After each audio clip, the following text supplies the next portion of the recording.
dengan membaca lafaz al-basmalah. Bismillahirrahmanirrahim. Alhamdulillah, bersyukur pada Allah Subhanahu wa taala di siang menjelang sore ini Allah masih memberikan kenikmatan ya pada kita semuanya sehingga kita bisa menikmati hidangan suguhan dari Bapak Yoga, mudah-mudahan diberkahi oleh Allah Subhanahu wa taala. Karena hari ini ada tamu dari Jakarta, saya kenalkan beliau ini berdua tamu di Forum Arimatea, sehingga yang ngisi ya tamu lah biar ada sesuatu yang pesan-pesan penting yang akan disampaikan untuk kita semuanya. Mari kita kosongkan pikiran kita ya, hati kita buka begitu apa yang akan disampaikan. Ini saya kenalkan beliau Ustadz Adnan Fairuz LC ya, yang nanti akan mengisi. Ini beliau Ustadz Iwan Setiawan ST. Jadi beliau Ustadz tapi gelarnya ST. Nah, insya Allah nanti akan mengisi beliau mungkin setengah jam, Ustadz. Terus nanti bisa sharing-sharing begitu ya, bisa tanya jawab supaya tidak monolog, tidak monoton. Kalau ada hal-hal yang mau ditanyakan pada beliau Ustadz Adnan ini nanti setelah pengantar mungkin bagi Ustadz. Saya tafadhol masykuratan. Tafadhol. Bismillahirrahmanirrahim. Alhamdulillah wassalatu wassalamu ala Rasulillah wa ala alihi wa ashabihi wa man walahu wa man ittaba'a. La haula wala quwwata illa billahil aliyyil azim. Subhanaka la ilma lana illa ma 'allamtana innaka antal alimul hakim. Assalamualaikum warahmatullahi wabarakatuh. Waalaikumsalam warahmatullahi wabarakatuh. Pertama saya ucapkan jazakallahu khairan kepada Pak Yoga. Ada sebuah tradisi bagus yang diturunkan dari Rasulullah SAW. Bila mana kita bertamu kemudian disuguhin makanan. Kalau saya tamu, kalau Anda tamu juga ya? Tamu juga. Kemudian diberi makan, maka mendoakan si pemilik rumah. Allahumma imman at'amani, ya Allah berilah makan orang yang memberiku, melalui tangan dia kita dapat makan. Wasti man sakoni, dan beri minum orang yang melalui tangannya, melalui kebaikannya memberikan kita semua minum. Gimana kalau nggak beri durian? Masya Allah. Teman-teman semuanya yang dirahmati Allah Subhanahu wa taala, di diskusi siang hari ini saya akan sharing beberapa poin. Yang pertama, kita tadi barusan makan, gimana rasanya? Enak Bapak Ibu semuanya? Alhamdulillah. Iya. Jawa juga nggak apa-apa. Oh, Jawa apa ya? Iya. Kenapa makan enak-enak? Karena kita makan dalam kondisi badan kita sehat. Rasulullah Sallallahu Alaihi Wasallam mengatakan dalam sebuah hadis, ini Bapak Ibu mungkin sering dengar, tapi mungkin juga ada yang belum pernah. Rasulullah Sallallahu Alaihi Wasallam mengatakan, Man asbaha minkum mu'afa fi jasadi. Siapa yang kalian bangun tidur pagi hari, mu'afan fi jasadi, badannya sehat. Bangun-bangun bisa berdiri, bisa ke kantor, sehat, gak ada masalah. Ada yang bangun tiba-tiba stroke setengah, ada yang bangun tidur bibirnya miring, stroke sebagian, ada yang sudah gak bisa bangun lagi. Maka kata Nabi, siapa yang bangun tidur di antara kalian mu'afan fi jasadihi, badannya sehat. Pertama, aminan fi sirbihi, daerahnya aman. Badannya sehat, daerahnya aman. Kita mau kemana-mana aman. Begal nggak ada. Bahkan kunci motor colok di sepeda motor. Di kemarin saya kunjungan ke Karanganyar itu, petani-petani itu kalau ke sawah kuncinya nyolok di sepeda. Padahal motornya Vario, PCX gitu. Ini kalau di tempat saya di Bogor ini hitungan detik ini hilang ini kan. Aminan fi sirbi, daerahnya aman. Kalau daerah sudah tidak aman Bapak Ibu semuanya, misalnya terjadi naudzubillah min dzalik, terjadi bencana alam atau bencana kemanusiaan, beras langka, beras harganya normal apa tidak normal? Karena supply-nya sedikit, demand-nya besar, maka harga menjadi tidak normal. Kemudian yang ketiga, wajada indahu qutu yaumi. Hari itu dia dapat makanan. Hari itu, bukan besok, bahkan bisa buat sebulan, enggak. Hari itu dia dapat makanan, kata Rasulullah. Faka'annama hizat lahu dunya. Orang yang pagi hari dapat 3 itu, maka dia sudah diberi Allah nikmat seluruh isi dunia. Jadi Bapak Ibu semuanya, kita sering minta sama Allah Pak, dalam doa kita rizki, minta jodoh, minta keterima di sini, minta terima di situ, minta dapat ini itu. Tapi Allah kasih hal yang sering kita tidak minta, tapi Allah kasih. Apa yang kita sering tidak minta? Itu tadi. Kita ini sehat, tapi jarang apa? Ya Allah berikanlah gua apa? Sehat. Padahal Rasulullah setiap hari pagi sore minta sehat 3 kali. Allahumma afini fi badani, ya Allah sehatkanlah badanku. Wa afini fi sam'i, sehatkan pendengaranku. Wa afini fi basari, sehatkanlah mataku. La ilaha illa anta. Tidak ada Tuhan kecuali Engkau ya Allah. Jadi Rasulullah minta sehat. Bapak Ibu di sini tiap hari minta sehat. Ada yang minta, ada yang mungkin nggak minta. Yang nggak minta, ingatlah nikmat Allah. Kita nggak minta aja dikasih sama Allah. Jadi kalau kita renungi kenapa makan enak, karena kita makan dalam keadaan sehat. Bapak Ibu saya mau cerita, ini nyata. Saya pernah ketemu anak-anak Indonesia, lahir dari perut Indonesia, maksudnya bukan perut bumi ya, lahir dari orang Indonesia juga, nggak bisa bahasa Indonesia, nggak pakai baju sehari-hari, makanannya bisa babi, bisa rusak, bisa orang juga dia makan. Dan yang keempat, dia nggak pernah merasakan listrik dari lahir sampai dia tua, nggak pernah lihat namanya gelapnya apa terangnya lampu, nggak pernah.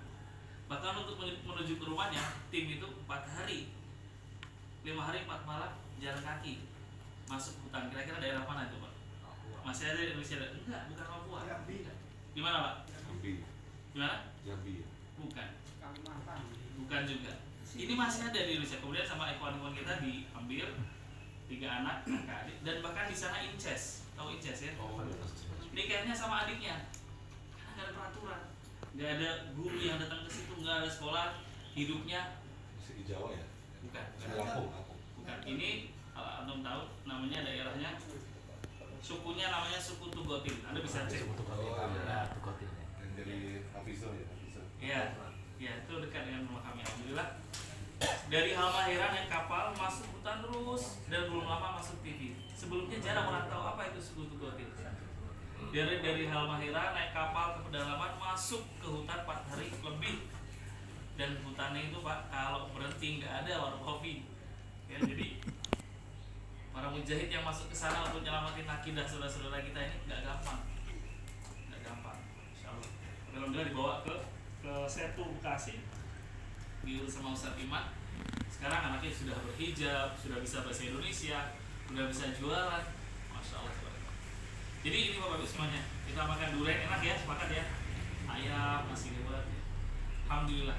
Tadi saya ceritakan sedikit aja bagaimana ada saudara-saudara kita yang masuk ke set itu tempat pertambangan pemerintah atau swasta di pedalaman Halmahera. Dia minta makan, tukang setnya bingung, orang-orang di karyawan di setnya bingung karena dia nggak bisa diajak ngomong bahasa Indonesia, dia nggak bisa bahasa lokal, nggak bisa. Terus gimana? Kasih makan. Dan orangnya takut ketemu orang asing pakai baju kayak kita ini. Jadi kita nikmat Bapak Ibu semuanya. Sekali masya Allah. Alhamdulillah, ini yang pertama yang saya sampaikan, saya sharing. Yang kedua, karena kita semua ini hidup menjalankan satu amanah, yaitu untuk menafkahi diri, menafkahi anak, menafkahi orang tua, maka pada hakikatnya kita ini sedang fisabilillah. Rasulullah SAW mengatakan, suatu hari ada seorang sahabat yang badannya gede dan kuat, kulitnya tampak dia itu pekerja keras. Ya. Kan bisa kelihatan tuh tangan orang yang nggak pernah pegang pacul sama tangannya tiap hari pegang pacul kan kelihatan ya. Kulitnya kencang, tangannya keras. Para sahabat mengatakan, wah sayang badannya gede, kenapa nggak fisabilillah? Kata Rasulullah, dia ini habis nyari kayu bakar, bekerja kayak kita. Apa kata Rasulullah? In kana kharaja min baitihi yas'a li auladi sigaran fa huwa fi sabilillah. Kalau dia keluar ninggalin rumah, anak-anaknya salin, bininya salin, dia keluar dari rumahnya yas'a li auladi sigar demi dapat nafkah. Nah ini yang penting, nafkah buat anak-anaknya. Maksudnya nafkah ini nafkah yang halal apa yang haram? Yang halal. Dia mengusahakan yang halal, dia panas-panasan, tukang jam 8 datang, kepala proyek jam 7 udah datang, bahwa fisabilillah. Maka dia keluarnya di rumahnya di jalan. Wa man kharaja yas'a lil abawaini syaikhaini kabiraini fa huwa fi sabilillah. Kalau dia belum punya anak, dia masih bujang. Tapi orang tuanya sudah sepuh. Orang tuanya sudah enggak kerja. Kerja tapi udah enggak cukup. Dia keluar, dia cari nafkah. Dia bagi buat orang tuanya, fa huwa fi sabilillah. Maka dia keluarnya apa? Bagaimana kalau dia udah gak punya orang tua? Gimana dia masih bujang, gak ada anak bini yang dia nafkahi? Wa man kharaja yas'a yu'iffa nafsahu. Dia kerja, biar gak minta-minta sama orang. Dia membuktikan baktinya pada Allah, bekerja untuk nafkahi diri sendiri, buat makan diri sendiri, buat ngontrak, buat bayar listrik, buat rumah, buat dia sendiri, gak dinafkahin ke orang lain. Itu kata Rasulullah bahwa fi sabilillah. Jadi untuk teman-teman semuanya, saya jadi ingat ada saudara saya jadi kontraktor sukses. Dia waktu itu bilang ke kami ya, waktu itu diajarin juga, kamu kalau datang ke proyek jangan lebih dulu daripada tukang jam 7 datang, kamu jam 8 datang. Kamu datang nggak ngerti masalah di lapangan, yang ada kamu disuruh tukang, Pak waktunya habis, ya kan? Karena kalau proyeknya nggak ngerti masalah di lapangan. Jadi gimana Pak Obi namanya. Jadi gimana Pak Obi? Kalau kamu niat kerja proyek habis subuh dah proyek, kamu ngerti masalah proyek itu apa? Itu coran sebelum dicorin begestingnya udah kuat belum? Kalau begesting nggak kuat, begitu dia ambiar begini, itu coran gagal dan nggak bisa dibalikin ruginya. Betul nggak Pak Yoga? Jadi harus teliti betul. Karena bukan main-main, karena kita teliti, Rasulullah menyebutnya itu fisabilillah. Masa fisabilillah ecek-ecek? Nggak mungkin ya? Yang ketiga, Rasulullah SAW mengatakan, ini penting sekali, bagaimana setiap muslim harus meningkatkan profesionalismenya. Inna Allah yuhibbu abdan, sesungguhnya Allah mencintai seorang hamba ini kita semuanya. Idza amila amalan an yutqinahu. Kalau dia bekerja, dia mutqin, dia profesional, dia bagus sekali pekerjaannya. Itu dicintai sama Allah. Sebaliknya berarti mafhum mukhalafahnya, Allah enggak senang orang yang kerjanya salah-salah, telat, tidak jujur.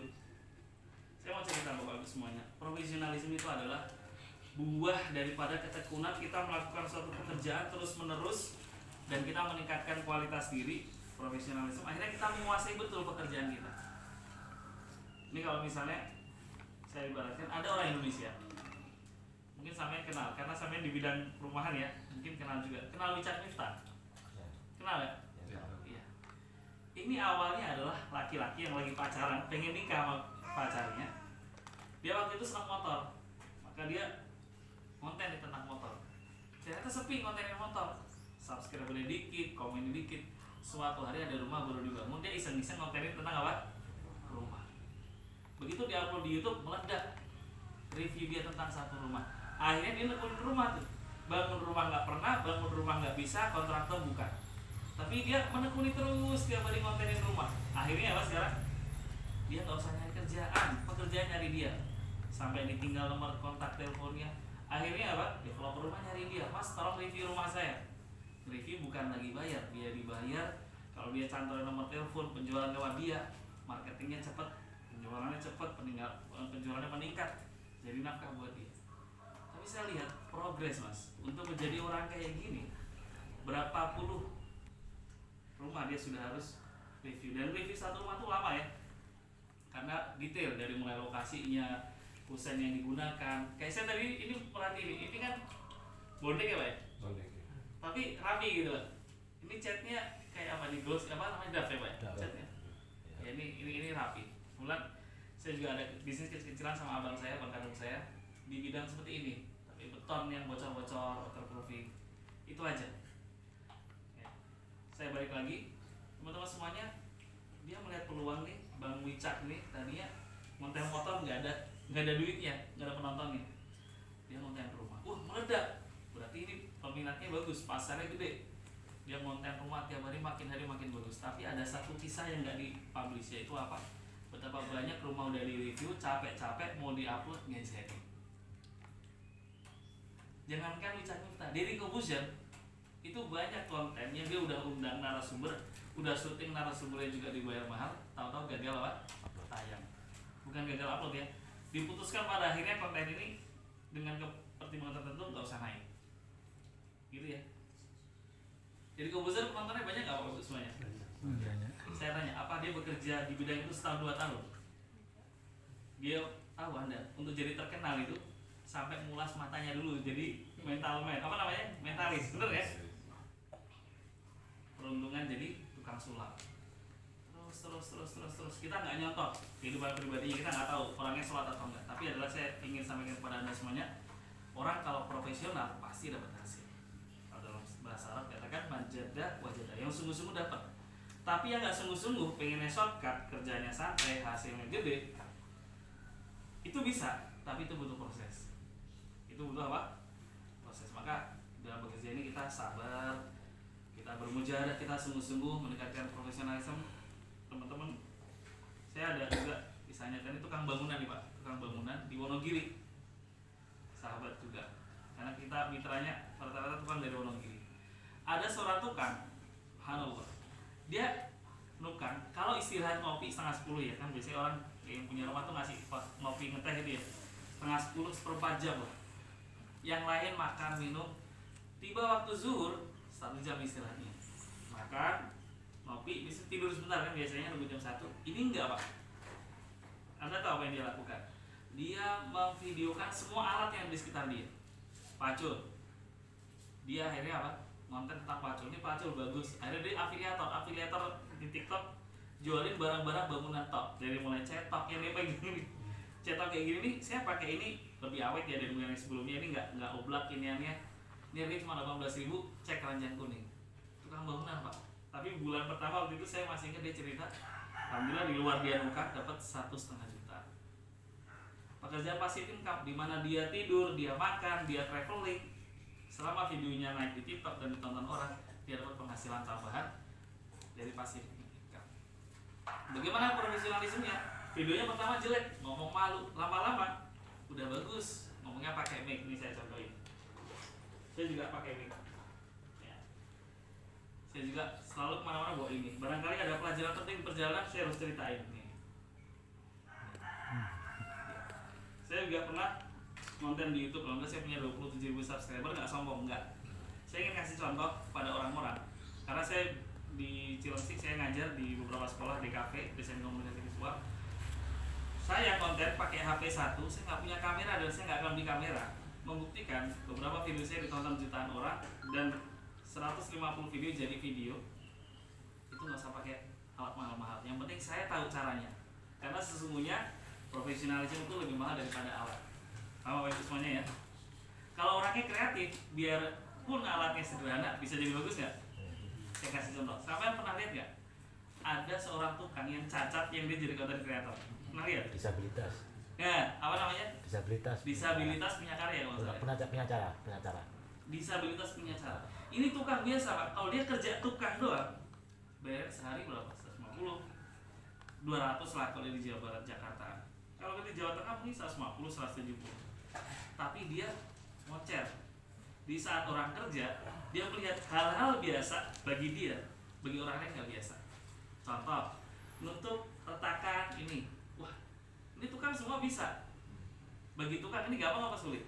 Gampang. Tapi bagi orang lain belum tentu gampang. Kemudian dia kontenin semua ide, semua hal relate dengan bisnis, dengan pekerjaan dia. Cara menambah ini kasih apapun dan sebagainya ya. Udah gampang. Ya, semudah bikin kopi pakai air panas di hari tanggal 1 pas habis ngambil gajian. Misalnya kayak gitu, lucu ya orangnya. Lihatlah. Dia kalau berpikir seperti tukang yang lain, apalagi cari kaya dengan cara tidak baik, dengan curang, karirnya habis. Nggak dipercaya orang. Maka Rasulullah berpesan, iyyakum wal kadzib. Ente jangan sekali-sekali bohong. Sekali aja jangan, apalagi berkali-kali. Innal kadziba yahdi ilal fujur. Karena bohong itu membawa pada jahat, buruk. Kalau buruk nama, orang nggak ada yang percaya. Sulit. Lihatlah Bapak ini bagaimana cara dia mengupgrade dirinya. Dia nukang tetap nukang, ada waktu istirahat dia konten. Maka wajar dia meledak. Lihatlah apa Allah mencintai. Perhatikan hadisnya. Allah mencintai hamba yang idza amila amalan, berlaku sebuah pekerjaan, melakukan sebuah profesi, anjutkinahu, dia mungkin apa tadi artinya mungkin? Dia menguasai, dia bagus, dia sungguh-sungguh. Dan Anda harus sadar bahwa Anda ini di atas rata-rata orang di dunia. Dari segi kecerdasan tukang, abang saya kandung ini tukang 6 tahun di Jepang. Dia bilang apa? Di Jepang itu untuk nyelesain satu rumah butuh banyak perusahaan. Ada perusahaan khusus tembok aja, ada perusahaan khusus listrik aja, ada perusahaan khusus atap aja. Nanti udah jadi finishing ada perusahaan lagi. Sedangkan orang Indonesia cukup 2 orang tukang, 1 kenek. Itu dari mulai apa? Pondasi sampai cat sampai finishing sampai list-listnya juga rapi. Orang Indonesia bisa, bener nggak? Ini saya ceritakan biar orang Indonesia nggak inlander. Gua orang Indonesia, wah gua bodoh. Pernah saya tanya ke anak muda, Mas, ada foto. Lu nggak kenal orang ini? Orangnya pakai kacamata, pakai jas. Di bawahnya namanya tulisannya Jepang. Dalam pikiran kamu ini pintar apa bodoh? Saya tanya Bapak Ibu sekalian. Kira-kira orang pintar apa orang bodoh? Kaya apa miskin? Ada satu lagi foto. Sampai nggak tahu namanya. Pakai topinya agak miring, terus ininya buka satu, kulitnya nggak terawat, kelihatan capek gitu. Namanya Sujono. Kira-kira pintar apa bodoh? Dalam pikiran Anda, pintar apa bodoh? Kira-kira, maaf kalau saya bingung, ada nggak yang namanya sama? Ada. Apa nama? Yang kata-kata ini lah, Gibran ya. Siapa ya? Nama lah, siapa gitu. Nama kira-kira nama Indonesia, nama kampung. Nah, segitulah. Kira-kira di benak sampean, ini orang kaya apa miskin? Itu dulu. Pintar apa bodoh? Orang ini kerjanya tukang bangunan, dia bisa dari mulai apa tadi? Fondasi brownfield sampai finishing sampai list cakep. Listnya bagus.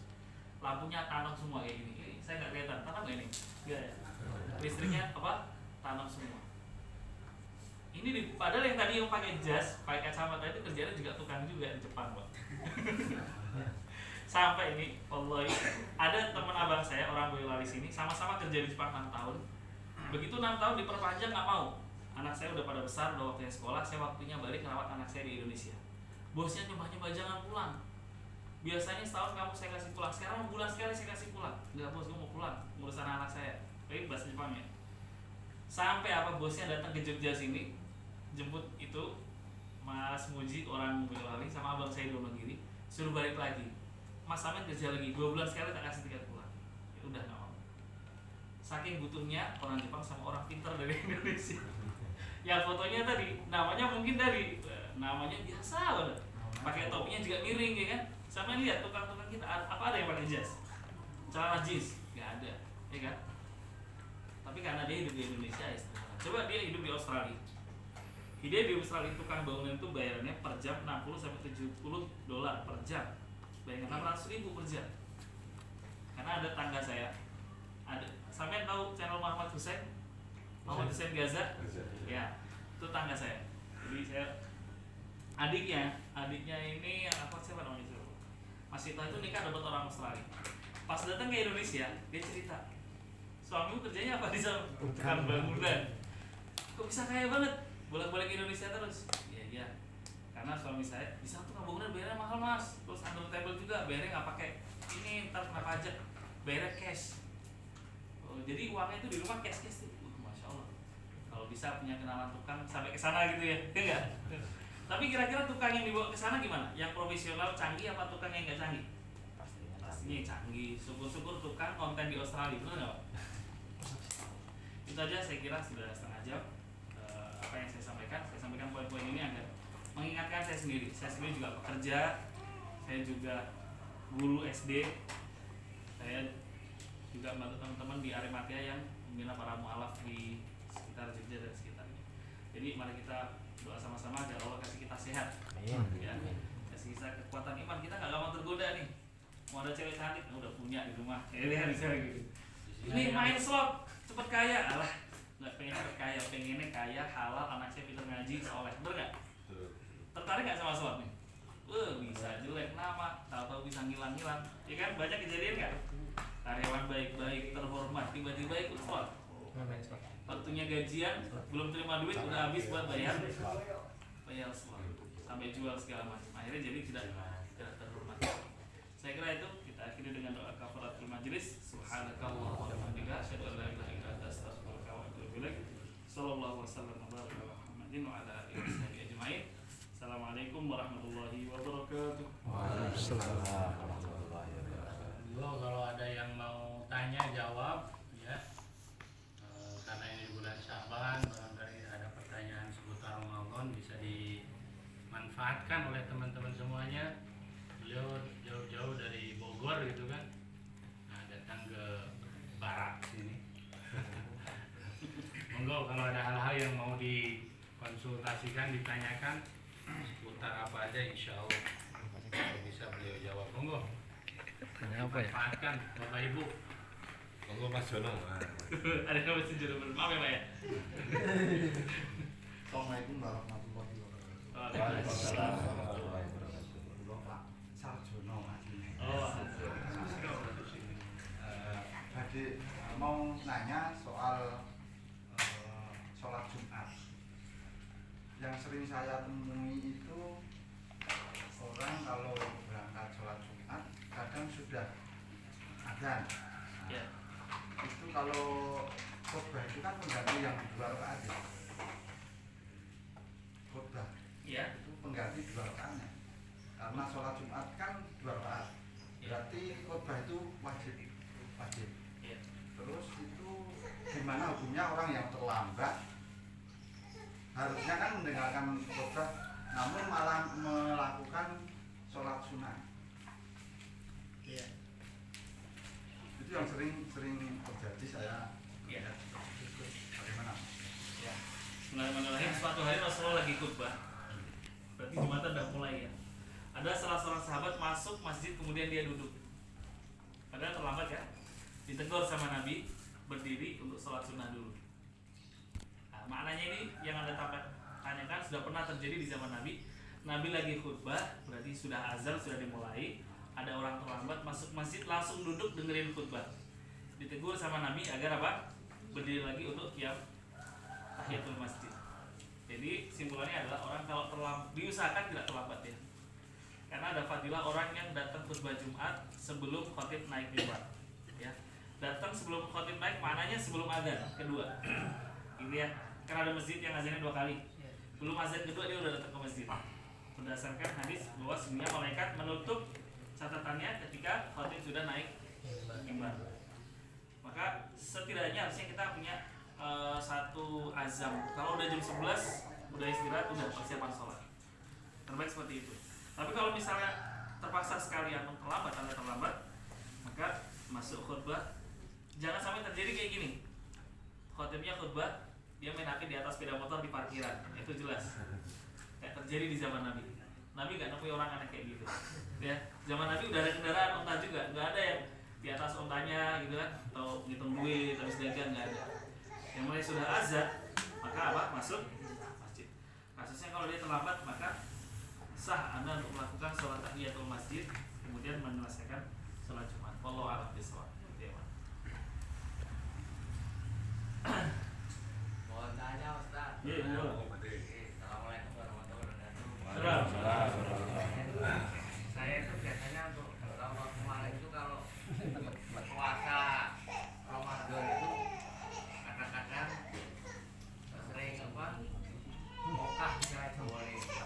Dari Bagus. Datang. karena kan pekerjaan saya kan rata-rata di kebun dan Jawa. Apa saya kan masih kuat tapi apa bisa dividia gitu loh. Ya. Karena kan karena 1 bulan itu saya cuma biasanya 28 hari atau 27 hari. Nggak puas aja. Kalau nggak hadir di sunnah itu masih berat sekali ya. Iya. Ya terus saya nggak ada. Waalaikumsalam warahmatullahi wabarakatuh. Jenengan masih terkebun kemudian jenengan nggak kuat untuk puasa sampai full. Bagaimana hukumnya? Allah memberikan maaf berupa fidyah atau mengganti, itu syaratnya 2. Kemaridon, sakit atau yang dihukumi seperti sakit. Seperti seorang yang sehat tapi umurnya sudah 80 tahun. Sehat tapi sudah dianggap apa? Sakit yang tidak bisa disembuhkan lagi karena penyakit itu kan nggak bisa sembuh. Atau ibu hamil sehat tapi menurut dokter kalau dia tetap melanjutkan puasa maka membahayakan janinnya. Atau ibu yang menyusui, dia sehat secara fisik tapi digolongkan mengambil hukum orang yang sakit. Karena apa? Dia kalau menyusui kemudian dia berpuasa, susunya sedikit sekali membahayakan bayinya dan dia juga lemah sekali badannya. Maka selain ketiga golongan ini, ada satu golongan lagi yang oleh Allah Ta'ala disebutkan boleh untuk tidak puasa diganti di hari lain, yaitu orang yang safar, perjalanan jauh. Tapi kan perjalanan jauh sekarang naik pesawat cuma sejam, pakai AC nggak capek. Ya, tapi memang ilahnya, sebabnya Allah memberi rukhsah adalah safar. Selama tidak safar dan tidak masuk golongan sakit, maka tidak boleh seorang muslim membatalkan puasanya dengan sengaja. Dan kalau dia membatalkan puasa dengan sengaja, tidak bisa diganti dengan fidyah dan tidak bisa diganti dengan puasa sunnah, nggak bisa. Maka solusinya kalau Anda masih ke kebun, masih kuat, di bulan Ramadan dikurangi jam kerjanya. Misalnya kalau biasanya sampai ke kebun sampai jam 12 siang, kalau Ramadan sampai jam 9 pagi. Gimana kalau misalnya saya tapi untuk cari nafkah kalau kerja sampai jam 12 kurang? Kalau kurang berarti Anda masuk golongan fakir, Anda tidak mendapatkan zakat. Ya, ya sih. Tapi saya malu ngomong ini perlunya peduli sesama kita. Oh ini ada orang yang sudah umur masih hari-hari ke kebun, anaknya masih pada sekolah atau rumahnya masih ngontrak, masukin namanya zakat atau mendapatkan santunan. Jadi ada di sinilah ta'awun dalam Islam, wa ta'awunu 'alal birri wa taqwa. Saling tolong menolong dalam kebaikan dan dalam takwa. Takwa itu diantara bagiannya adalah puasa karena Allah. Dimana puasa ini rahasia sekali. Kita bisa aja puasa gitu kan, kayak saya punya teman Pak Haji yang suplai kambing di saya itu. Pak Haji kerjanya di pasar jam 9 pagi udah buka puasa. Ustaznya jam 9 udah buka puasa Ustaz ya. Padahal Pak Haji, kenapa? Karena nggak ada takwa dalam hatinya. Kata Rasulullah, at-taqwa hahuna. Takwa itu di sini. Biarpun mau dikasih makan enak, biarpun mau kayak apa, kalau ada takwa insya Allah kita nggak akan apa? Mokel atau mogah. Jadi nasihat saya buat teman-teman, Bapak jazakallahu khair, Anda sudah bertanya dan Anda nggak malu, nggak apa-apa. Karena jangan sampai Anda malu kemudian tidak dapatkan jawabannya. Jadi besok saran saya kalau panjenengan kerja ning sasi poso, jangan kurangi waktu kerjanya. Biasanya sampai jam 4. Kalau kerja ikut orang bisa dibicarakan. Maksudnya lebih awal. Maksudnya lebih awal. Tapi yang tahu kondisi fisiknya panjenengan, jangan bisa sampaikan ke juragannya kerjanya setengah hari. Ya seperti itu. Gitu Pak ya. Tapi nek sakit boleh. Kalau sakit boleh. Ya. Saya itu kalau puasa sering ya sakit perut. Sering Betul Pak, sakit perut. Sakit perut? Ya ke kamar mandi loh Pak. Atau lapar. Kalau malam sahur, Karena lapar. kalau malam sahur, sore buka tapi siang rokok.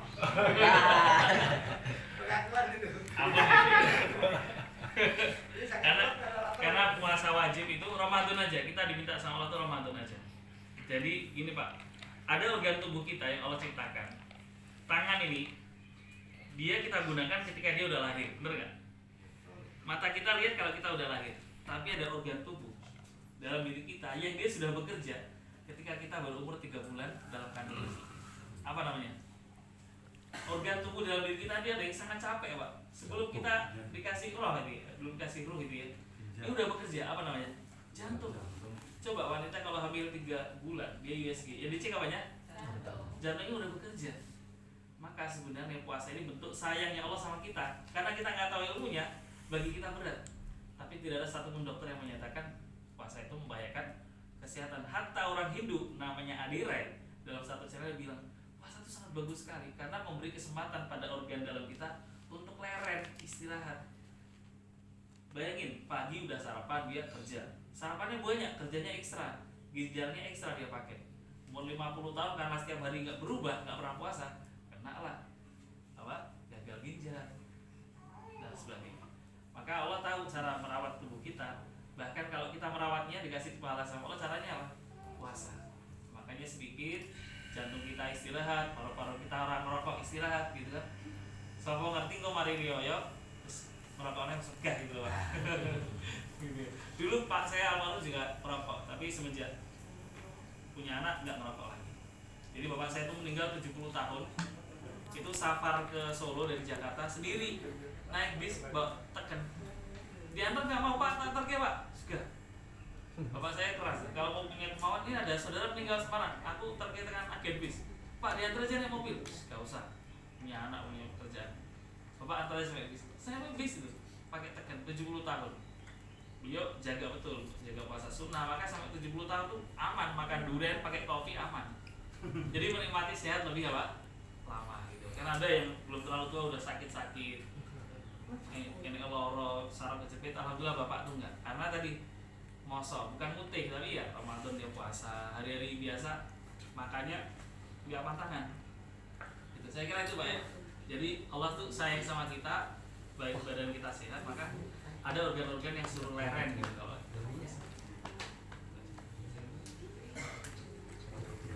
Oke, nonton gitu.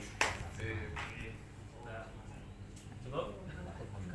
Sambul ibu-ibu boten enten sing ajeng pitakon Tentang tanglet.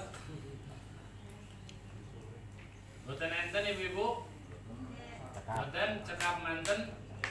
Nggih. Sampun alhamdulillah.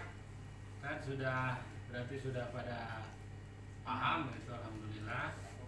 Dan selesai sudah ya taklim kita di siang menjelang sore ini, dan tadi sudah ditutup doa kafaratul majlis ya. Mungkin monggo selanjutnya diserahkan kepada sahibul bait Bapak Yoga, monggo kepada disampaikan sekalian. Ya. Jadi saya makasih Ustaz Adnan. Adnan, Ustaz Iwan. Ustaz Dayat, Ustaz Sigit, dan juga rekan-rekan semua, saudara ya, sahabat dan saudara ya, saya sudah menganggap seperti kita semua saudara di sini. Jadi insya Allah